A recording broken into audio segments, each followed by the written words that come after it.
참 많은 사람들이 지구라는 행성 위에서 살아가면서 얼마나 아파하고 상처받고 미워하고 또 싸우고 그렇게 살아가는지요. 만약에 우리가 지구를 떠나서 좀 멀리서 지구를 바라볼 수 있다면 우리의 생각이 조금 바뀔 수도 있을 것입니다. 최초로 이 달나라에 가서 이렇게 사진을 찍어서 보냈을 때 그 사진을 바라보면서 얼마나 많은 사람들이 지구가 이렇게 아름답구나 하는 것을 느끼지 않았습니까? 우리 한번 달나라에서 본 지구의 사진 한번 볼까요? 여러분 많이 보셨죠?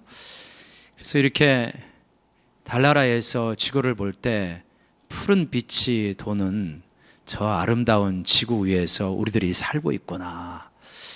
저 아름다운 세상, 저거를 좀 잘 지키면서 살아야 되지 않을까. 그런 생각들을 우리가 하지 않을까요? 우리가 저런 기회가 없지만 아마 이제 우리 청소년 세대는 저렇게 볼 수 있는 기회가 직접 자기 눈으로 볼 수 있는 기회가 있을 수도 있을 것 같고요. 아마 우리 손자 세대는 더 그러겠죠. 그럴 가능성이 많은데, 그런데 이 달나라보다 멀리 나가면 어떻게 될까요? 그 미국에서는 보이저 홀을 이제 쏘아서 지구 밖을 향해서 태양 쪽이 아니라 태양계 끝을 향해서 이렇게 보이저 홀을 발사를 했습니다. 그래서 화성, 목성, 토성 이러한 이 행성들을 찍어서 사진을 보내죠. 그리고 태양계 끝에 가까이 갔을 때 칼 세이건이라고 하는 코스모스의 저자, 이게 천문학을 대중화시켰던 칼 세이건이 이제 그렇게 제안을 합니다. 나사에. 이 보이저호의 이 카메라를 지구 쪽으로 돌려가지고 지구를 한번 사진을 찍어봤으면 좋겠다. 근데 나사에서는 굉장히 난색을 표합니다. 왜 그러냐면 태양에서 나오는 이 태양광이나 태양풍이 카메라를 손상시킬 수 있다는 것입니다. 그래서 칼 세이건이 나사에 제안을 했지만 나사에서 난색을 표하다가 나사의 책임자가 바뀌었습니다. 그런데 이 사람이 칼 세이건에 대해서 상당히 호의를 가지고 있었던 사람이라, 그래 한번 카메라 각도를 바꿔보자 해서 카메라를 이제 태양계 끝을 향해서 나가고 있는 그쪽을 향해서 찍던 카메라를 지구를 향해서 돌리게 되어집니다. 돌리게 해서 찍은 사진이 저 사진인데, 태양계 그 가까이 끝에 가까이 가면서 찍어 놓고 보니까 저렇게 한 점, 약간 푸른 빛이 도는 한 점에 불과하다라는 것입니다. 우리가 저 위에서 살고 있는 거죠. 그러면서 엄청나게 싸우는 거죠. 미워하는 거죠. 자신의 야망을 위하여서 수많은 사람들의 피를 흘리는 독재자들도 많죠. 무수한 전쟁의 무기, 저 지구를 파멸시킬 수도 있는 핵무기들을 끊임없이 발명해내죠. 저 작은 별에서 살아가는 우리들이 그렇게 서로를 미워하면서 나는 저 사람 얼굴은 죽어도 안 봐, 끝까지 안 볼 거야, 그렇게 살아간다는 것이 얼마나 의미가 있을까. 아마 우리가 저 보이저호를 타고 정말 태양계 끝까지 가서 저 저문 나의 거주지인 지구를 바라본다면 아마 생각을 조금 다르게 하지 않을까 싶습니다. 그런데 이 태양계보다도 훨씬 더 멀리 계시는 분은, 물론 가장 가까이 계시기도 하지만 훨씬 더 멀리 계시는 하나님이 우리들을 바라보면서 너희들은 좀 이렇게 살아라 라고 말씀하시는 게 있습니다. 그게 이제 성경 말씀에 있는 거죠. 인간관계가 굉장히 복잡하고 어려운 것 같고 풀기 어려운 고차 방정식 같습니다. 그런데 의외로 너무나 쉽게 해답들이 성경에 주어져 있고, 그거는 머리로가 아니라 그 해답을 따라서 살면은 이게 해답이구나 하는 것을 알게 되어지죠. 하나님께서 너무나 복잡하고 힘든 인간관계 속에서 씨름하는 우리들에게 너는 이렇게 살아라 라고 말씀하시는데, 오늘 잠언 말씀을 통하여서 몇 가지를 저희가 살펴보고자 합니다. 첫 번째로는 원수에 대한 부분입니다. 21절 우리 같이 한번 다시 읽어볼까요? 시작. 내 원수가 배고파 하거든 음식을 먹이고 목말라 하거든 물을 마시게 하라. 예, 물론 원수가 없어야 됩니다. 그런데 살다 보면 원수까지는 아니더라도 정말 꼴보기 싫다 그런 사람도 있을 수가 있죠. 그게 인생이죠. 나에게 너무나 많은 상처와 아픔을 준 사람입니다. 그런데 그 사람이 굉장히 어려움에 처해 있습니다. 그랬을 때 어떻게 하나? 먹을 것이 없고 마실 물이 없어서 고통받을 때 보통 사람의 반응은 이러지 않겠습니까? 그렇게 못되게 굴더니 잘 됐다. 너도 좀 고생을 해봐야 돼. 그래야 사람 어려운 것이 어떤 건지 알아. 이렇게 반응하기 쉽지 않겠습니까? 그런데 하나님은 그렇지 않습니다. 내 원수가 배고플 때 먹을 걸 줘라. 내 원수가 목말라 할 때 마실 거를 줘라. 최소한의 인간적인 대우를 해줘라 라고 말합니다. 그렇게 하면 어떻게 된다는 것입니까? 22절에 이렇게 말씀하십니다. 우리 22절 말씀 같이 읽어봅시다. 시작. 그리하는 것은 핀 숯을 그의 머리에 놓는 것과 일반이라. 여호와께서 내게 갚아 주시리라. 그렇게 하면 핀 숯을 그의 머리 위에 올려놓는답니다. 머리 위에 올려놓으면 숯을 피워가지고 머리 위에 올려놓으면 어떻게 되겠습니까? 얼굴이 벌개지지 않겠습니까? 사람이 양심의 가책을 느끼고 찔림을 받게 되면 얼굴이 벌개집니다. 내가 분명히 저 사람에게 악하게 행했는데 저 사람이 나에게 선을 베푸는 걸 볼 때 양심이 찔림을 받고 가책을 받아서 돌이키게 될 것이다. 이 말씀이죠. 예. 여호와께서 그러면서 뭐라고 그러시냐면 여호와 하나님께서 너의 원한을 갚아주시는 것이다. 이렇게 말합니다. 물론 내가 한 번 선행을 베푼다고 즉각적으로 그 사람이 돌이킨다면 얼마나 좋겠습니까? 아무리 베풀어도 양심에 화인 맞은 것 같아가지고 전혀 돌이키지 않는 사람이 있죠. 더 못되게 행동할 수도 있습니다. 우리는 그런 경험들을 하다 보면 원한을 내 힘으로 갚으려고 합니다. 우리가 보통 원한을 갚는 방식은 어떤 식입니까? 나에게 못되게 한 것 아주 그냥 되갚아주는, 저 사람이 나에게 되로 주었으면 내가 말로 갚아줘야 속이 시원한 것이 보통 사람들의 심성일 수 있습니다. 그런데 하나님께서는 그렇게 하시지 말라고 합니다. 네가 상대방을 묵사발 내느냐? 그러면 속이 시원할 것 같지. 근데 그게 아니에요. 상대방을 묵사발 내면 상대방 역시 원한을 품게 되어집니다.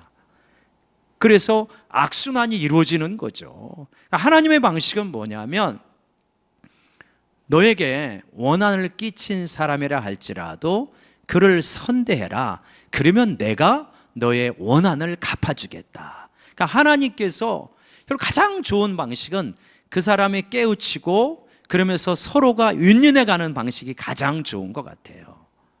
쉽지는 않지만 굉장히 많은 인내가 필요하지만 근데 그렇게 안 한다 할지라도 상대방이 정말 나는 선대하는데도 결국 돌이키지 않으면 어떻게 하냐? 하나님께서 결국은 정리해 주신다. 이게 하나님의 방식이다라고 하는 것입니다. 아주 이상적이지만 굉장히 살기는 어려운 방식입니다. 흉내내기도 보통 어려운 게 아닙니다. 우리는 지난 금요일 날 2주간에 걸쳐서 한경직 목사님의 일대기를 다룬 영화를 보았습니다. 저는 굉장히 큰 감명을 받았어요. 그걸 보면서 정말 나는 얼마나 작은 사람인가. 저러한 영적인 거인에 비하면 참 부끄러운 게 너무 많구나. 이런 깨달음을 얻고 많이 회개했는데요. 그 영화에는 나오지 않지만 이런 일화가 전해져 옵니다. 하루는 한 성도님이 한 목사님을 찾아왔습니다. 찾아와서 목사님 드릴 말씀이 있습니다. 그랬더니 이제 말씀하십시오 하는데 이 호주머니에서 메모지를 꺼내가지고 목사님이 목회를 지금 이렇게 잘못하고 있습니다 하면서 첫째, 둘째, 셋째 하면서 10가지인가를 쭈르륵 이야기하더래요.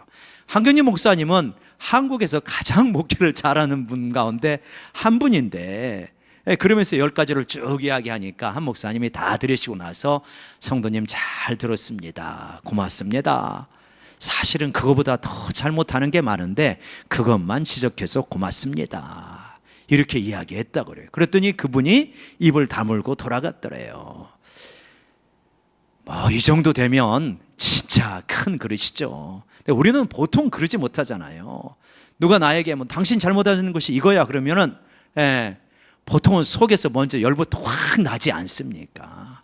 너는 뭘 잘하는데 나한테 이런 말을 하냐 이러고 싶잖아요.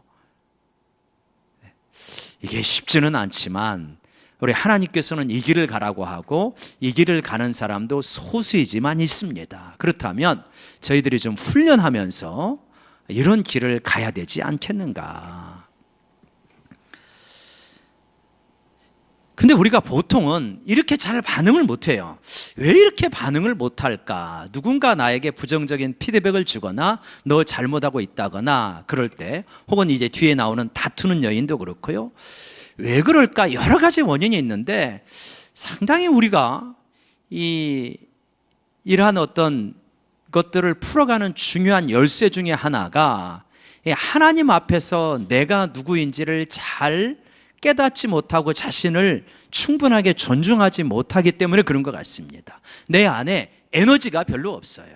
어떤 안 좋은 이야기, 부정적인 이야기를 들을 만한 힘이 없어요. 우리가 육체적인 힘도 중요하지 않습니까? 내가 육체적인 힘이 있으면 누가 어떤 부탁을, 귀찮은 부탁을 해도 쉽습니다. 내가 컨디션이 좋고 에너지가 있으면 부인이 이야기합니다. 여보, 음식물 쓰레기 좀 버려주시고 재활용 좀 정리해 주세요. 그러면 에너지가 있으면 알겠어 하고 눌러라 하면서 갖다가 버립니다. 에너지가 없으면 너는 집에서 뭐 하길래 나한테 이런 걸 시키냐 이렇게 나오기가 쉬운 거예요. 그러니까 내 에너지가 있느냐 없느냐가 중요해요. 심리적인 에너지, 영적인 에너지도 마찬가지예요. 내가 이 하나님 앞에서 별로 충만하지 못하면 어떤 이야기 나오면 그냥 콱 하고 받아버리고 싶은 거예요. 내가 충만하면 좀 쉽습니다. 좀 견딜만 해요. 잘 소화해낼 수 있습니다. 근데 우리의 에너지를, 여러 가지 에너지를 이렇게 빼나가게 하는 그런 게 있는데 뭐냐면 컴플렉스라는 것입니다. 이 컴플렉스는 응어리라고 하는 것인데, 이 응어리가 많은 사람, 컴플렉스가 많은 사람은 정상적인 관계를 맺기가 쉽지 않아요. 예를 들어서 나는 우리 집은 너무 가난해서 힘들어 라고 하는 컴플렉스를 가지고 있으면 정상적인 물질에 대한 대화가 안 됩니다. 누가 이야기하기를 그 집이 좋은 사익감 받아들였대.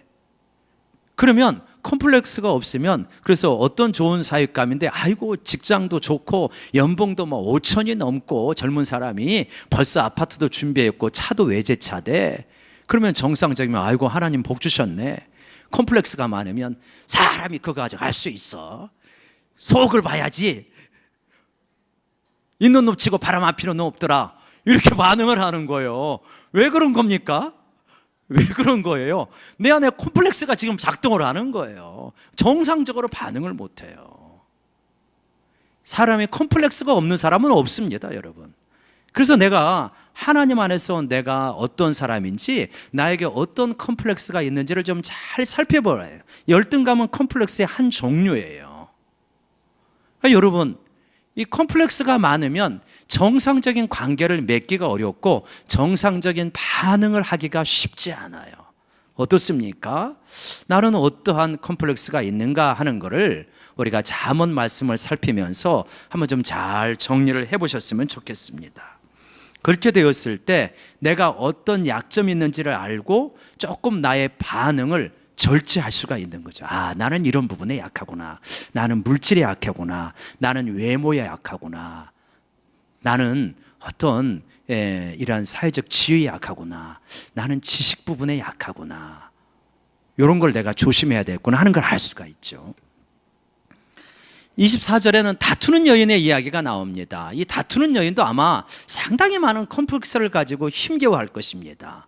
그래서 어떤 이야기만 나오면 그냥 짜증에, 불평에, 원망에 바가지를 긋고 싸우려고 하는 거예요. 24절 말씀 한번 같이 읽어봅시다. 시작.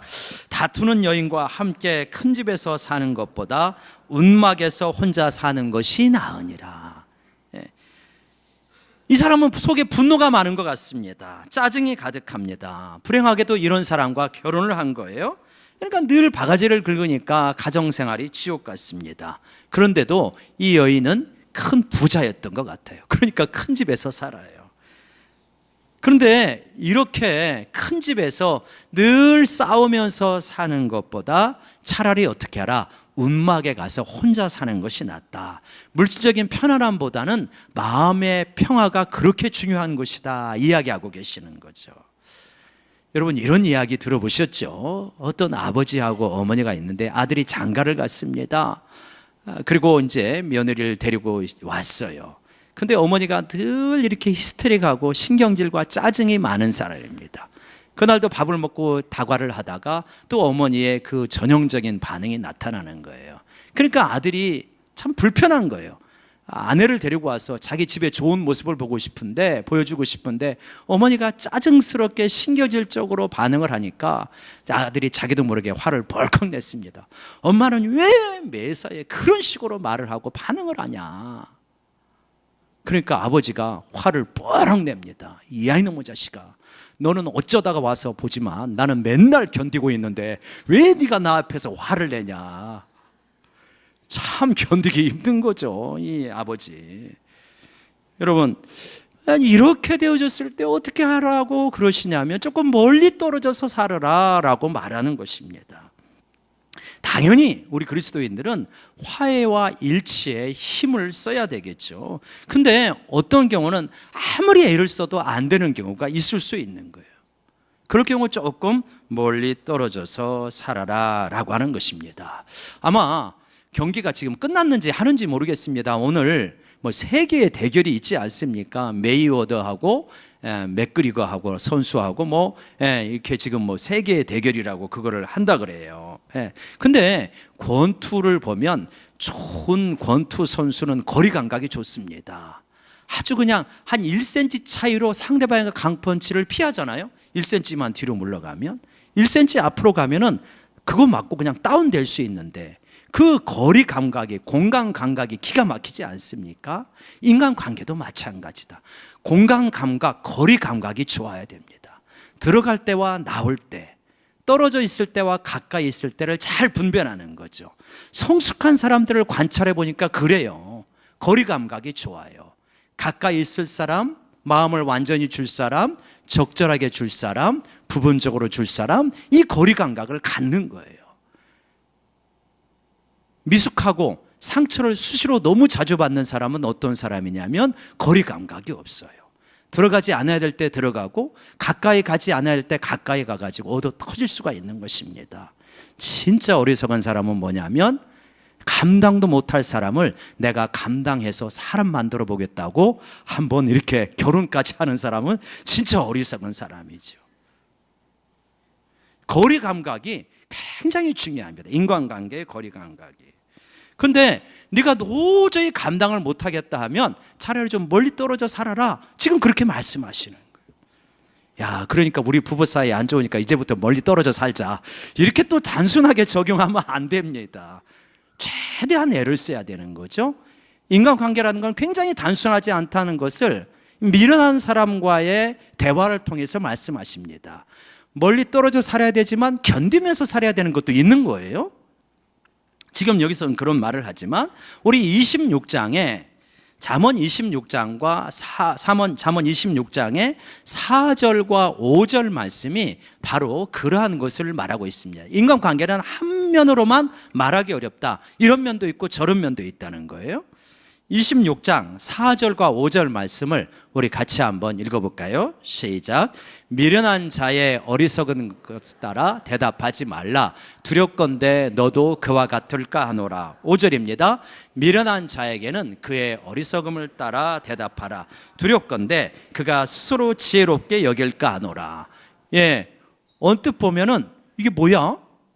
상호 모순되는 이야기를 하셔요. 미련한 자의 어리석은 것을 따라서 대답하지 말라고 4절에서 말하고 5절에서는 미련한 자에게는 그의 어리석음을 따라 대답하라 이렇게 말하지 않습니까? 그냥 한 줄 사이에 모순이 있어요. 이게 인간사가 이런 거죠. 관계가 이런 것입니다. 우리가 자녀들에게 말하기를 이렇게 말합니다. 너 어디 가서 눈치껏 살아라, 이렇게 말을 할 수가 있어요. 그래서 사람이 눈치도 실력이다, 눈치껏 살아라. 한국 사회에서는 그런 면이 있지 않습니까? 그래서 애가 눈치를 많이 봅니다. 그러면 엄마가 또 하는 말이, 너는 왜 사람들의 눈치를 그렇게 자주 보냐? 언제는 눈치껏 살아라 하고 언제는 눈치를 자주 보냐고 힐난을 합니다. 그러니까 혼란스러운 거죠. 근데 애가 혼란스럽긴 하지만 나이가 들면 이것이 서서히 통합되어지죠.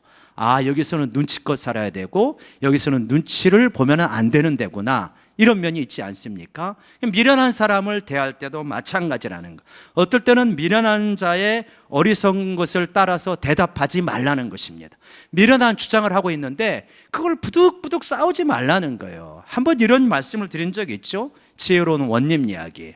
두 사람이 싸워서 원님 앞에 왔습니다. 한 사람은 47에 29라고 우기는 거예요. 그러니까 다른 사람은 47에 28이라는 거예요. 그래서 서로 막 티격태격 목소리가 커지고 싸워가지고 원님 앞에 오니까 원님이 그 송사를 다 듣고 나서 판결합니다. 47에 28이라고 하는 사람에게 곤장을 쳐서 내보내라. 그러니까 47에 29가 가봐라 하면서 신나고 나갔습니다. 47에 28이 너무 억울한 거예요. 원님 말이 됩니까? 그랬더니 원님이 뭐라고 합니까? 야, 이 어리석은 사람아, 47에 29라고 우기는 사람하고 싸우는 네가 얼마나 어리석었냐. 내가 너에게 곤장을 쳐서 네 어리석음을 깨우치려고 하노라. 47에 29라고 바득바득 우기는데 아니라고, 이렇게 거기서 싸우는 게 어리석은 거예요. 말이 안 되는 소리를 계속 하는데, 그리고 그것을 꺾을 만한 고집도 없는, 꺾일 만한 그렇게 유연한 사람도 아닌데 계속 그걸 꺾으려고 하는 것은 미련한 짓이라는 거예요. 그에 맞게 응대를 해줘야 된다. 그런데 또 그런 거죠. 그 47에 29가 이 집에 자녀에 와가지고 내가 원님에게 갔는데 원님이야, 니네 아버지가 틀리고 내가 맞다고 하더라. 그래갖고 계속 자기 자녀들에게 교육하면 어떻게 됩니까? 그거는 아니라고 가르쳐줘야 된다는 거죠. 5절 말씀은 바로 그런 말씀입니다. 결혼식 때 제가 이제 결혼 주례 때 써먹는 예화 중에 하나인데, 결혼을 해서 신랑하고 신부는 작은 일로는 자주 다퉈야 된다. 다툰다기보다는 말을 해야 된다. 신부가 된장국을 끓여왔는데 너무 짭니다. 그러면 어떻게 합니까? 아, 부인, 된장국이 너무 짜네요. 말해야 됩니다. 두 번째도 끓여왔는데 또 짜요. 그러면 두 번째도 말해야 됩니다. 세 번째도 끓여왔는데 또 짜요. 그러면 어떻게 하라고요? 이게 팔자거니 하고 살아야 된다는 거예요. 짜다고 말하는데 못 알아듣는 거예요. 안 짜다는 거예요. 심지어는 간간하게 먹어야 된다는 거예요. 그러면 어떻게 합니까? 그러거니 하고 받아들여야 돼요. 언제까지 기다려야 되냐면, 이 신부가 어디 가서 건강 강연을 듣고 짜게 먹으면 고혈압 생긴다, 당뇨병 생긴다, 그래가지고 깨달을 때까지 기다려줘야 되는 거예요. 못 알아듣는데 계속 이야기하면 관계만 나빠지는 거예요. 기다려줄 줄 알아야 되죠. 그러니까 상대방이 지혜롭지 못하면 그 지혜롭지 못함을 잘 생각하면서 분별력 있게 행동해라. 이게 분별이라는 게 쉽지 않은 거죠. 우리가 그런 지혜를, 그러니까 하나님의 말씀을 묵상하고 또 기도하고 살아가고 또 배우고 그러면서 분별력을 키워가는 과정이죠.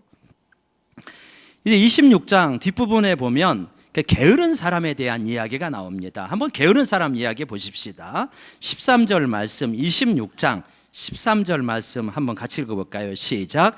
게으른 자는 길에 사자가 있다, 거리에 사자가 있다 하느니라. 게으른 사람입니다.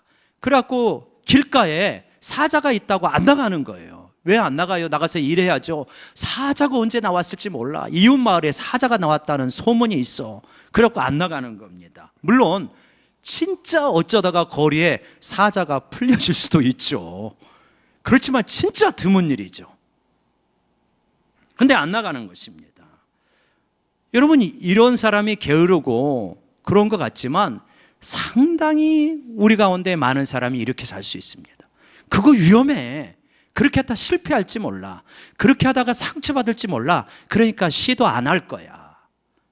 육체적인 게으름, 정신적인 게으름, 그리고 그 밑바닥에 있는 두려움과 염려, 그것 때문에 뭔가 시도를 못하는 거예요. 하나님께서 이스라엘 백성을 애굽에서 끌어내십니다. 먹고 사는 것, 생활의 안정이 최우선이었다면 하나님께서 끌어내시지 않았을 거예요. 오히려 애굽에 있는 게 훨씬 잘 먹고 잘 삽니다. 근데 하나님이 너희는 그렇게 사는 게 아니다. 생활의 안정이 너희의 최우선 과제가 아니야. 너희의 최우선 과제는 하나님의 백성으로 하나님과 바른 언약 관계 속에서 살아가는 것이다. 너희는 왕 같은 제사장의 족속으로 내게 부름을 받은 그러한 선택받은 민족이다. 너희 그냥 노예로서 먹고 사는 것이 최선이 아니다. 그게 네 인생의 우선순위가 아니야. 이러면서 애굽에서 끌어내십니다. 그리고 광야 생활을 하게 하시죠. 오늘 우리도 마찬가지다. 먹고 사는 게 너무 힘들다 보니까 모든 삶의 우선순위가 생활의 안정이에요. 수많은 유능한 젊은이들이 다 노량진으로 몰려가요. 노량진으로 몰려가서 막 3년, 5년, 7년 공무원 시험 준비합니다. 미국의 유명한 소로스만큼 유명한 투자 전문가가 노량진에 와가지고 한 젊은이를 만났어요. 젊은이를 만나가지고 이야기를 해보니까 자기가 하루에 15시간씩 공부를 하는데 앞으로도 공무원 시험에 될 비전이 별로 없다는 거예요. 가능성이 별로 없다고 하니까 그 유능한 투자자가, 세계적인 투자자가 한국 사회에 비전 없다. 15시간 공무원 시험 준비 아니고 무엇이라고 한다면 어떻게 성공을 하지 않겠냐.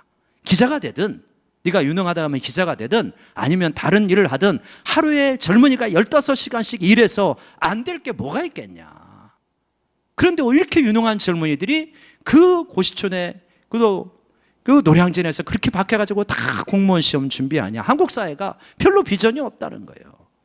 그러면서 그 사람이 가진 한국 사회가 비전이 있는 것은 한 가지가 있는데 뭐냐, 남북 통일이 될 때 그때는 한국 사회가 비전이 있겠다. 그런 이야기가 나왔더라고요.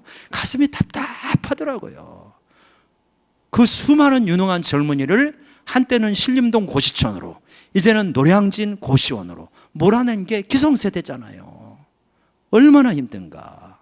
물론 기성세대와 시스템의 잘못도 있겠지만 우리 믿음의 사람들은 생활의 완성을 최우선으로 믿고 살아가야 되느냐? 아니라는 거예요. 하나님께서 우리와 함께 하신다는 걸 믿는 우리 모두가 되기를 원합니다. 거리에 사자가 있다. 내가 내 직장이 어떻게 될지 몰라. 내 노년이 어떻게 될지 몰라. 늘 두려움 속에 사는 것보다는 하나님이 나와 함께 하신다. 그런 믿음이 우리에게 필요하지 않겠습니까? 여러분, 이 게으른 사람은 이 그런 정도로 그치는 게 아니라 한번 15절 말씀 보실까요? 15절 말씀이요. 같이요. 시작. 게으른 자는 그 손을 그릇에 놓고도 입으로 올리기를 괴로워하느니라. 얼마나 게으른지 이게 다 떠먹을 수 있는데도 그렇게 하지 못하는 것입니다. 먹는 게 사실 생각해 보면 대단한 일인 것 같습니다. 우리가 수련회 같은 때 하는 거 보면 진짜 이렇게 주방에서 일하시는 분들을, 요즘은 조금 편해졌지만 옛날에는 아침밥 해주고 설거지하고 간식 해주고 바로 점심 준비해야죠. 점심 먹고 설거지하고 간식 주고 또 저녁 준비해야죠. 저녁 먹고 나면 설거지하고 또 간식하면 그냥 하루가요, 그냥 손에서 물이 마를 시간이 없이 그냥 쭉 할 때가 얼마나 많습니까? 먹는 것, 이게 그릇에서 손을 넣어가지고 올리는 것도, 이것도 게을러 하는 사람도 있지만 음식 만드는 거 게으르게 하는 사람도 많습니다. 이 주부들이 좀 깊이 생각했으면 좋겠어요. 물론 주부의 일이 굉장히 많습니다. 이렇게 아침부터 저녁까지 집에서 살림살이 한다고 적은 게 아니라 일의 연속이죠. 끝이 없죠. 그러다 보니까 엄마들이 음식을 준비하는 거 이렇게 쉽지 않게 생각하고 어렵게 생각하고 또 이렇게 인스턴트라든가 주문을 해가지고 먹는 경우들도 많이 있는데, 여러분 이거 진짜 게으른 주부일 수 있습니다. 굉장히 조심해야 됩니다. 요즘 이제 우리 살충제 계란도 문제가 되고 그랬습니다만 우리 식당 하시는 분들도 있고 또 치킨집 하는 분들도 있고 그래서 최선을 다해서 음식을 많이 만들어내지만 그래도 최고의 음식은 엄마가 정성껏 준비한 음식입니다. 최근에 이런 보도들이 있어요. 아이가 있는데 아이가 이 유치가 있는데 유치를 뽑았어요. 그럼 유치를 뽑으면 영구치가 나오는 거예요. 근데 영구치가 안 나오는 거예요. 영구치가 4개나 안 나와, 앞에서. 그래가지고 의사가 깜짝 놀라가지고 이제 조사를 했어요. 도대체 왜 그런가? 잘 들으세요. 왜 그런 줄 아십니까? 이 엄마 아빠가 너무 인스턴트를 많이 먹는 엄마 아빠예요. 햄버거, 피자, 치킨. 또 이 엄마 아빠가 콜라를 그렇게 좋아해. 콜라 많이 먹고. 아이도 그렇게 되어지고. 그래가지고 영구치가 안 나와요. 그러면 그 아이 어떻게 해야 되는 거예요, 여러분? 그 아이 임플란트 해야 되는 겁니까? 이게 먹는 것이 그 사람의 건강을 좌우해요. 그러니까 너무 바쁘고 힘들어서 배달도 시켜 먹고 나가서 외식도 하고 적절히 어느 정도는 할 수 있겠지만 아무튼 최고의 건강식은 뭐냐? 엄마가 하는 거예요. 시장에서 사다가 깨끗이 씻어가지고 인스턴트 먹이지 말고 그렇게 먹어야 됩니다. 여러분, 말 나온 김에 한 가지만 더 하면 제일 안 좋은 게 뭔지 아시죠? 컵라면 안 좋은 거 모르십니까? 그거 호르몬 덩어리예요. 그거 환경 호르몬 덩어리예요. 아무튼 컵라면이 먹는 여러분, 그거 이게 나중에 고생하기가 쉬워요. 정말 그런 거 안 드셔야 됩니다. 농심에 계시는 분이 있어가지고 많이 조심스럽네. 게으른 거, 음식 준비할 때 주부가 게으르면 굉장히 가족들의 건강에 문제가 되고 당장은 표시가 안 나지만 나중에 건강에 상당한 적신호로 오게 되어집니다. 아예 안 먹을 수는 없겠지만 최대한 이렇게 건강하게 인스턴트주를 피하고 탄산음료를 피하고 또 외식을 좀 적절하게 최소한으로 하면서 정성껏 집에서 준비해서 먹는 것, 이런 것들이 굉장히 그게 삶의 지혜입니다. 하나님이 우리에게 원하시는 삶의 방식이라고 저는 믿습니다. 여러분, 또 게으름에 대해서 한 가지만 더 이야기한다면 우리들이 꼭 훈련해야 되는 것 중에 하나가 정리하는 것 같습니다. 정리하는 습관 굉장히 중요하죠. 옛날에는 정리가 그렇게 많이 필요하지 않은 것 같아요. 근데 지금은 정리가 많이 필요해요. 왜 그러냐? 물건들이 너무 많아요. 물건들이 신발도 너무 많고 옷가지도 너무 많고 그러다 보니까 이 사들이기는 하고 버리지는 않으니까 정신이 없는 집이 아마 여러분이 있을 겁니다. 맞벌이라도 하면은 정리할 시간이 더 없죠. 신발장도 막 그러지 않습니까? 도둑도요, 옛날에 도둑들이 어떻게 도둑질 하는지 아시죠? 도둑이 간을 보는 데가 있답니다. 그게 신발장이래요. 그래서 그 집 신발이 여름 신발, 겨울 신발 할 것이 정신없이 어질러 있으면 그러면 들어간답니다. 돈도 정신없이 어디에 박혀 있대요. 그러면 도둑이 찾아낸대요. 근데 도둑이 신발장을 보고 여름 신발이 딱 나와 있고 겨울 신발은 아주 저 위에 있고 그 정돈이 딱 되어 있지만 안 들어간대요. 그 집은 돈도 어디에 잘 정리를 하고 은행에 있어가지고 없다는 거예요. 뒤져봐도. 마찬가지예요. 우리의 살림살이 물질이 정돈되어 있는 걸 보면 우리의 영적 세계를 어느 정도 알 수 있어요. 그러지 않겠습니까? 그래서 저는 우리 자녀들한테 그래요. 가끔 가다 어수선하면 하루에 5분을 주장합니다.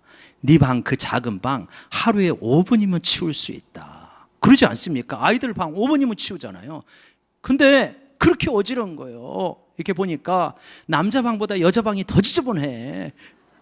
그 대부분 동감하실 거예요. 우리 이 청소년 여학생들 이쁘게만 하고 가려고 집안은 엉망이야. 하루에 5분만 정리하면 되는 거예요, 자기 방을. 근데 그거를 안 합니다. 얼마나 산만하게 살아가는지 하나님 별로 기뻐하시지 않죠.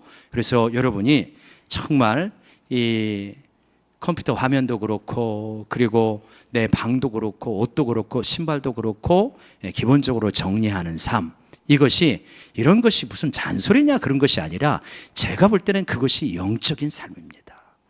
정돈이 되어져야, 그래야 기도도 잘 되지 않습니까? 어수선해 보세요. 기도가 됩니까? 안 됩니다. 어수선해 보세요.